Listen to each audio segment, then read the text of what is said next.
First, you have some time to look at questions 1 to 4.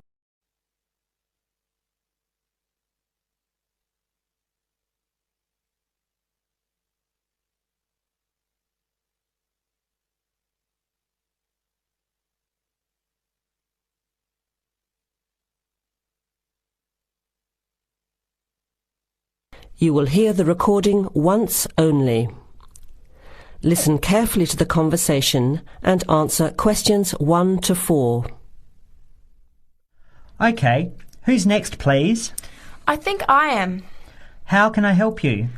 I just came in on flight 372 from Singapore at 11:30 and my luggage hasn't arrived. I've been waiting at the baggage claim for about half an hour now and everything seems to have come off the plane. The conveyor belt has stopped and all the passengers have gone. So I came here to find out what has happened to my bag. Can I see your ticket, please? Here it is. So you came from Hong Kong today and changed planes in Singapore, right? Yes, the connection in Singapore was a tight one. The plane got in late and I had to rush to get to the next flight. That's the problem right there. There wasn't enough time to get your bags onto the connecting flight. Normally, Singapore Airport is very efficient. Now, I need you to fill in these forms. Your name. Jenny Lee. Address. I guess you want my address here. I'm staying with relatives. Just a minute, I'll have to look it up. It looks like 583. No, it's 533 East 67th Street in Riverside. Do you have the phone number there? Yes, I do. It's 93014269. So you came in on Qantas Flight 392. Do you know the number of the flight out of Hong Kong? Let me see. I think it was Cathay Pacific 900 or something. Oh yes, it says here, CX912. Before you hear the rest of the conversation, you have some time to look at questions 5 to 10.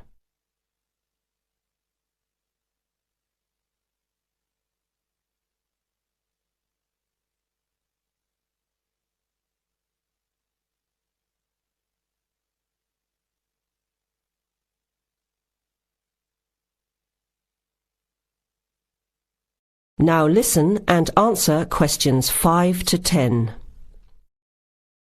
Right. Now, I need a description of the luggage. How many pieces did you check in? Just one. Can you describe it for me? Here is a picture to help you. Okay. It's a big bag, like this one. Rectangular. Not hard shell, but soft covered, and it has a zipper around the front. Is it black? No, sort of a grey colour. Any identification? Just a tag with my name on it. Any other features? Well, it has wheels and a retractable handle on the end, so you can pull it, as well as the handle in the middle. OK, that's fine. Now, if your bag missed the connection, I'm sure it'll be put on the next flight. I'll email Singapore as soon as I finish here. The next flight comes in at 17:50. That's 10 to 6 this evening. You can pick it up then. 10 to 6? That's too long to wait. Can I get my uncle to pick up the bag on his way home from work? Sorry, you have to be here yourself to clear customs. Of course, I almost forgot. Will the bag come here, to this desk? Yes. You pick it up here, then take it over to the customs area. By the way, don't forget to bring your passport. You will also need to have the key plus your ticket with a baggage claim number on it. Oh, okay. Guess I'll have to come back tomorrow then. It's lucky I packed everything I need for now in my carry-on bag. Yes, that's always a good idea. Be prepared.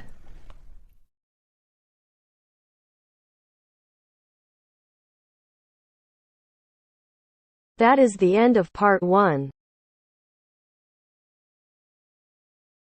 You now have half a minute to check your answers.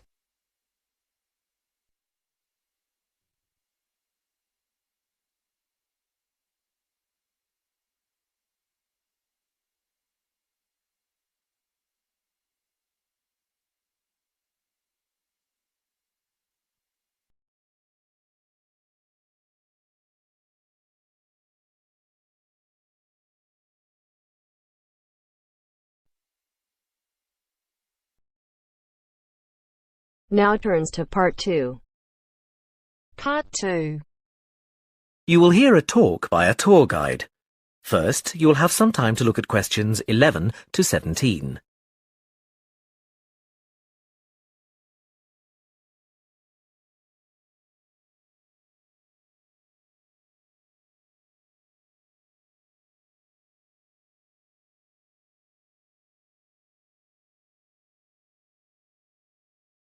Now listen carefully and answer questions 11 to 17. Welcome to San Fernando City Tours. I'm Mark, your tour guide. We have a lot to see in 3 hours, so make sure you're comfortable. We'll be traveling into the historical district first, and then into the town center. After that, it's out to the harbor, and we'll finish up at the lighthouse, just past the harbor. That will take us up to midday, and after that, you're free to do what you want. At the lighthouse, you'll have a chance to visit the tea room and take photographs of the magnificent coastline. Now, as we have only 3 hours, we won't be able to take you around the shopping district, but we think you'd prefer to look around the shops there in your own time anyway. San Fernando has some well-known tourist attractions, the lighthouse, for example, and the National Library. However, the little-known military museum is not to be missed. Be sure to visit before you leave. Now, there's a lot to do in San Fernando. Indeed, there really is something for everyone. For those who love the water, I can recommend a trip on the Seafarer, one of the most famous boats on the San Fernando River. It does an evening trip with a 3-course meal included. It's great fun for everyone, but especially for young people in their teens or 20s. After 9, there's a disco on the boat, and it gets really lively. Then there's a climbing wall near the town center. It's incredibly popular, with a large wall for expert climbers and a smaller wall for novices. There's a junior wall and a creche, so it's a great day out for those of you with kids. And if you like walking, there's some great walking tours. The City Sights tour is highly recommended, as is the walking tour by the coast. But that one's only for the fit, not really suitable for children or the elderly. For more mature people, or those less able to get around, I would suggest a tour around the vineyards. It can be done in the luxury of a coach, and it's a wonderful way to explore the region's wines. Before you hear the rest of the talk, you have some time to look at questions 18 to 20.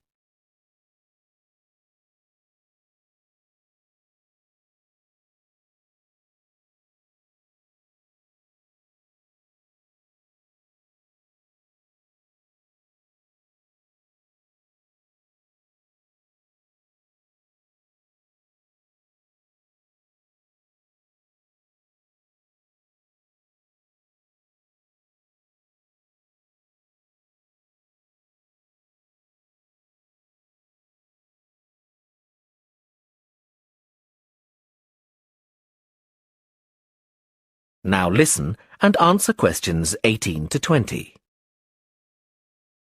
Naturally, there's a charge for all these attractions, but you can get 15% off if you have an Explorer Pass. If you don't have a pass but would like one, the driver here has application forms. Just ask him for one and fill it out while on the tour. Then you hand it into the tour office. Normally, it costs $10, but this year it's just $7. When you hand it in, you'll get your picture taken for the card on the spot, and then your card is ready to use. Remember to show it whenever you pay for anything. The discounts apply not just to tourist attractions, but some bars and restaurants. Basically, everywhere you see a red Explorer symbol. We're coming up to the historical district now. If you'd like to look at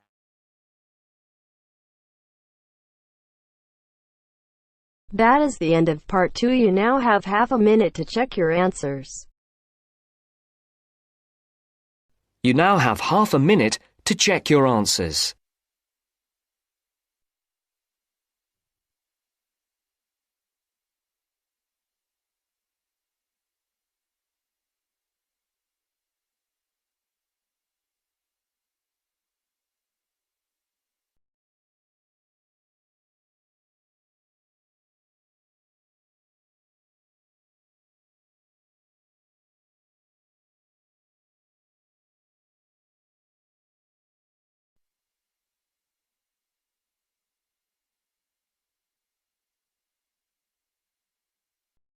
Now turns to part 3.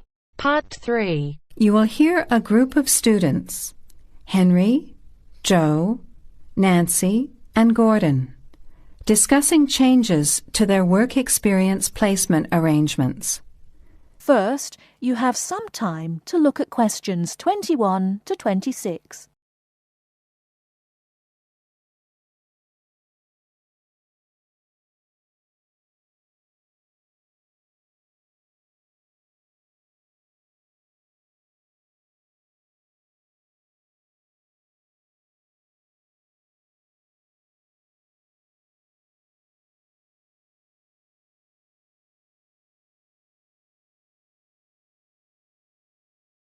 Now listen carefully and answer questions 21 to 26.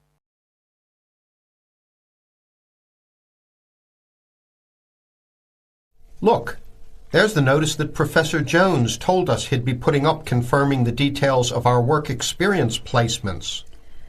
But I thought that was already arranged.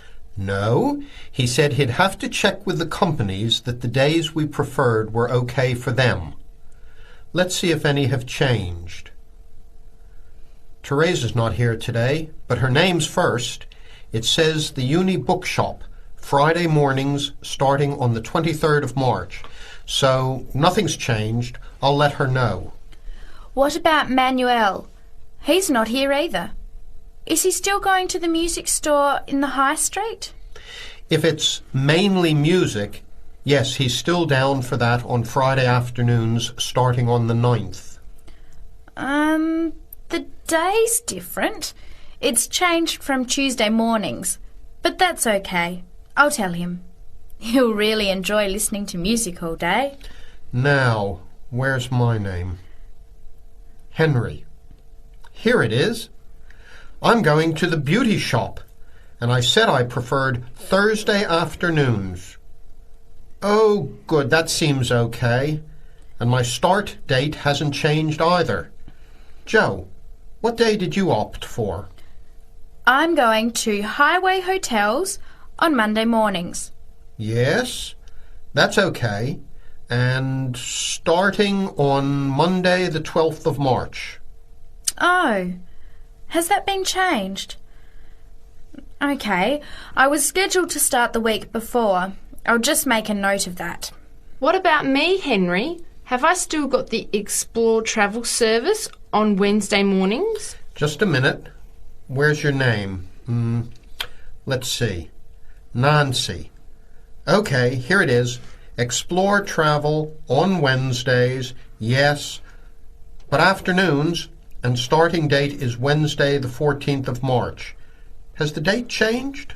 No, not the date, just the time, which is fine. I'll get to sleep in.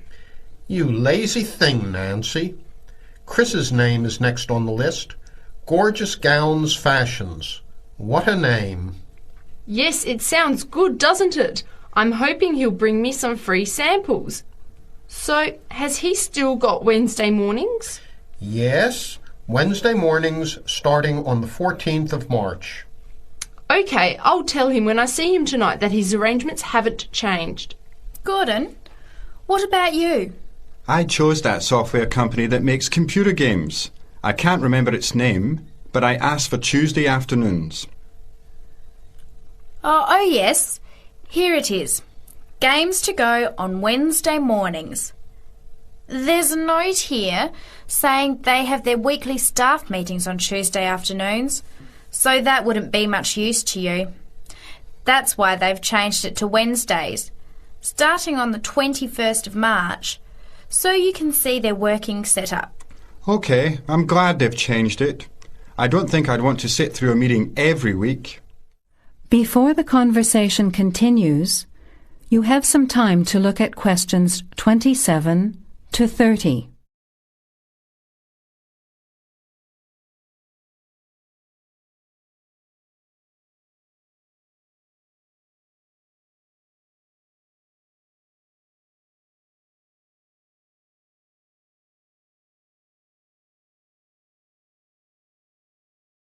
Now, as the conversation continues, answer questions 27 to 30. Can someone remind me what time we have to get to our placement in the afternoons? It says here, mornings start at 9 a.m. and afternoon sessions at 1 p.m. Oh, that's a shame. I thought Professor Jones was going to change it to 9:30 a.m. and 1:30 p.m. Yes, he did say that he'd try to make it later, but obviously that wasn't possible. By the way, just in case, what happens if we're ill or something and can't make it? Do we phone the college or the place we're going to? I think we have to phone the company first and then the college. Didn't you get the information sheet about work experience at our last seminar? No, I missed it because I had to go to the dentist. What else did it say? Well, we have to do a total of 24 hours altogether.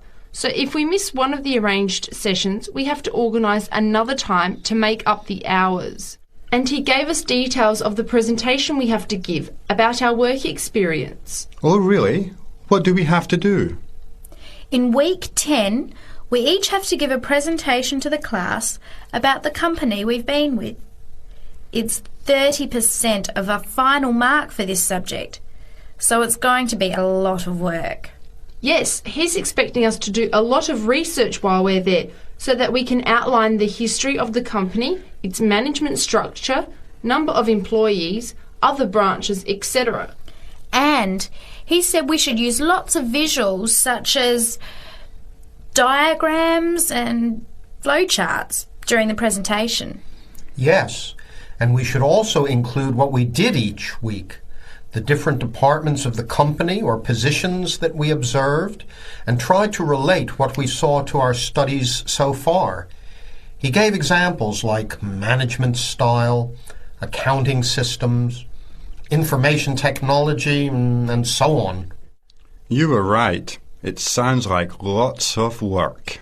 That is the end of part 3. You now have half a minute to check your answers.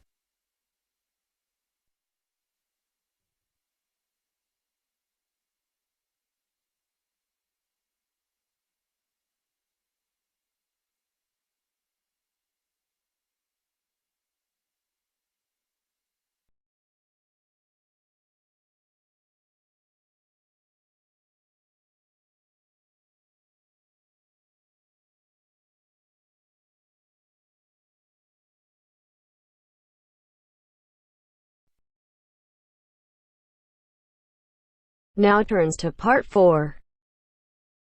Part 4.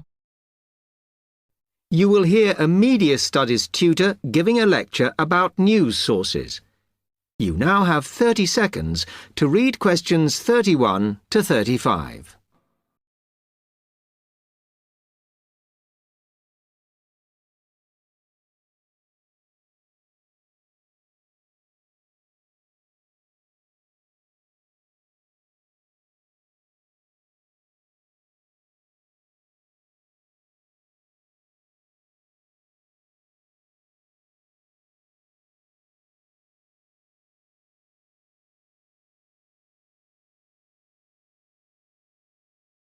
Okay, now many of you will have heard about the predicted death of newspapers, as people increasingly access the TV and the Internet for their news. Today, I want to look at the USA, which has very advanced news sources, to see if this is actually true. In the USA, the main news sources without doubt are TV, the Internet, and the press. That is, traditional newspapers. And although they are each surviving and growing, they are also changing. Obviously, TV news has been around for a while, and the early evening bulletins, when people get in from work, are very popular. I suppose we traditionally think of the morning newspaper arriving on our doorstep with the daily news. Interestingly, this is not borne out by the statistics, which show that readership in the U.S. is much higher when people have time to relax, when they're not working, especially on Sundays. The Internet is also a popular weekend activity, but shows no variation with weekday access. So people are using the different sources in different ways. Interestingly, local radio has been hit less by the grip of quite strong local newspapers than by the Internet, which is seen to offer a better regional service. But just because the Internet is seen as the new force in news media does not mean it is dominant. Television has, of course, been global for a while. But now technological changes, which have fueled the rise of online news, have also allowed newspapers to print and distribute editions across the world. In fact, Internet news, which is seen as the big competitor for traditional markets, does not offer that much variety. Often, the sources are the online versions of the newspapers, whereas television, in order to offer something different, has had to come up with a much more mixed bag of reporting, from hard news to light reports on celebrity events. Another issue is reliability.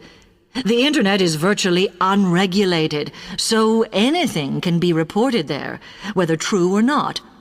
Journalists on newspapers have fought a long, hard battle to fight intervention and to retain the freedom of the press.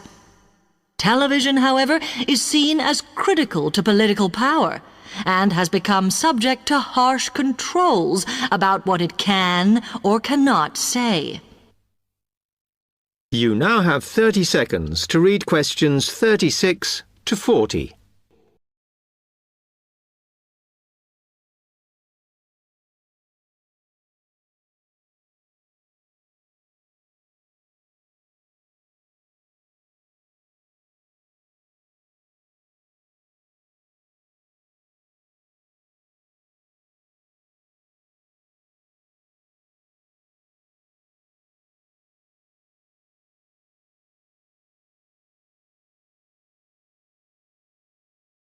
Now, one very critical factor in keeping newspapers alive and well in the USA has been their approach to advertising.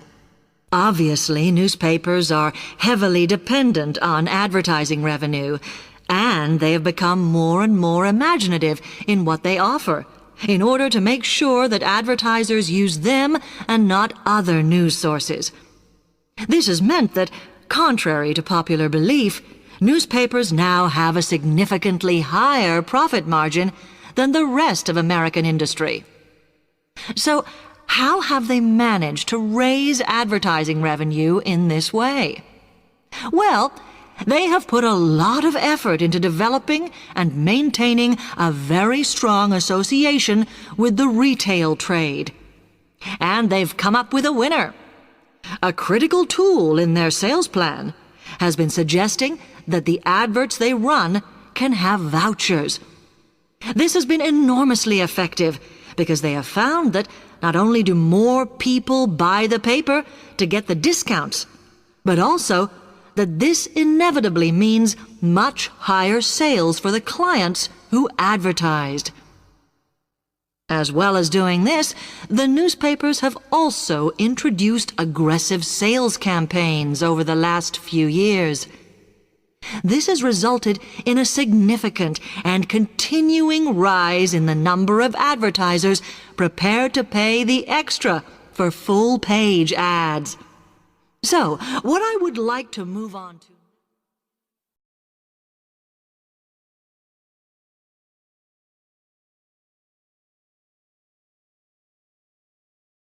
That is the end of part 4. You now have half a minute to check your answers.